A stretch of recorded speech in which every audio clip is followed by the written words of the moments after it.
तर आपल्याला माहीत आहे की इराण आणि अमेरिकेचे मोठ्या प्रमाणात युद्ध सुरू झालेले आहे आणि त्याच प्रमाणात आपल्याला गॅसचा सुद्धा तुटवडा भासत आहे।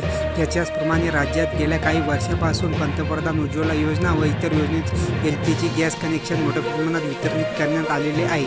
त्यानुसार गॅस कनेक्शन असणाऱ्या कुटुंबांना केरोसिन वितरित करण्यात आता मान्य उच्च न्यायालयाचा आदेशसुद्धा जाहीर झालेला आहे आणि आपल्याला आता राशनमध्ये केरोसिनसुद्धा आता आपल्या उपलब्ध होणार आहे। त्यानुसार आता बघू शकता की नागपूर खंडपीठाने जनहित याचिका आदेश दिलेला आहे। त्यामुळे राज्यभरात रॉकेलचे अत्यंत मर्यादित स्वरूपात वितरण करण्यात येत आहे। परंतु अद्यस्थितीत भू-राजकीय परिस्थितीमुळे LPGचा तुटवडा मोठ्या प्रमाणात होत आहे असल्यामुळे केंद्र सरकारने दिनांक 22/3/2026 रोजीच्या अन्वये राज्यात 3,744 किमी एवढे नियमित मंजूर केलेले आहे। त्या अनुषंगाने LPGला पर्याय म्हणून तात्पुरता रॉकेलचा वितरण करण्याबाबत आता आदेशसुद्धा दिलेला आहे। त्याचप्रमाणे शासनाचा विचारहीन होता अनुषंगाने पुढील आदेश देण्यात आलेले आहे।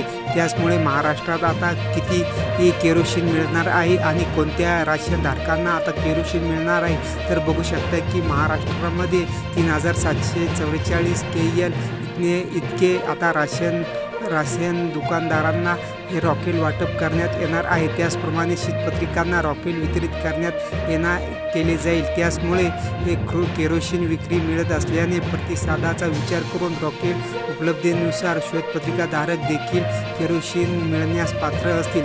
त्याचप्रमाणे ज्या कुटुंबाकडे शीतपत्रिका नाही असे कुटुंब देखील या केरोसिन उपलब्ध होणार आहे। त्याचप्रमाणे ग्रामपंचायत रहिवासी असेल तर अशांना सुद्धा आता केरोसिन मिळणार आहे।